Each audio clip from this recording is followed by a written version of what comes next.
AP Waqf board chairman Nellore parliament TDP అధ్యక్షులు అబ్దుల్ అజీజ్ తో దుబోరి MP Rakibul Hussain భేటీ అయ్యారు.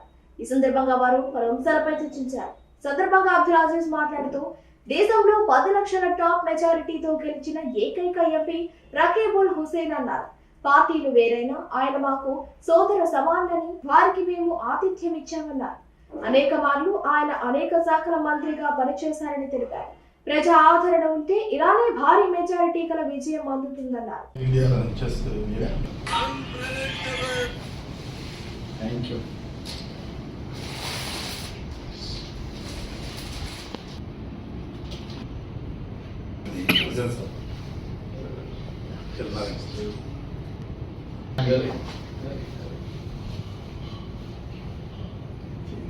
Was the mayor since 2014 to 19. Okay. Then I contested for MLA from Telugudesam. Chandrababu. In the year? Chandrababu. I am the district president for this party. Okay. You are a district president of this? Yes. So, you are a board president for entire state. Entire state. কি ভাবিলা হয়না নহয় ভাবিছা না आशीष भाई मतलब हम सही है कौन करना है आसाम में कौन करना तो भाई गुवाहाटी ना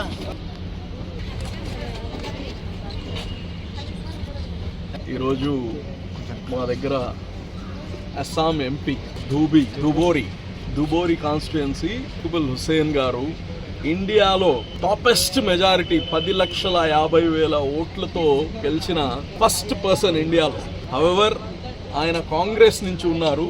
ఏదేమున్నా మా బ్రదర్ లాంటి వారు. ఈరోజు నెల్లూరు రాగానే ఇక్కడ ఆయన ఇన్వైట్ చేశాము. ఆయన కాన్స్టిట్యుయెన్సీకి సంబంధించిన ఎంప్లాయీస్ మా దగ్గర పనిచేస్తుంటే వాళ్ళందరితో కలిసి ఆయన వాళ్ళతో ముచ్చట్లాడారు. వాళ్ళతో మాట్లాడిన తర్వాత he felt very happy. So ఒకసారి ప్రజలందరికీ తెలియజేస్తుండేది ఏంటంటే ప్రజా ఆదరణ ఉంటే రాజకీయ నాయకులు అందరు కానీ తెలుసుకోవాలి. ప్రజల్లో ఆదరణ ఉంటే ఇట్ట 10,50,000 ఓట్లతో మెజారిటీతో గెలిచారు. సో అందరం కానీ ప్రజలతో మమేకమై ప్రజలకు సేవలు చేస్తే ఇంత మెజారిటీ ఇస్తారు. ఈరోజు కాంగ్రెస్లో ఈజ్ ది ఎంపీ. అనేక సార్లు మినిస్టర్గా చేశారు. ఎన్విరాన్మెంట్ మినిస్టర్ చేశారు, హెల్త్ మినిస్టర్గా చేశారు, హోమ్ మినిస్టర్గా చేశారు, ఫారెస్ట్ మినిస్టర్గా చేశారు. సో ఈరోజు ఇక్కడ రావడం ఎంతో సంతోషంగా ఉంది నాకు.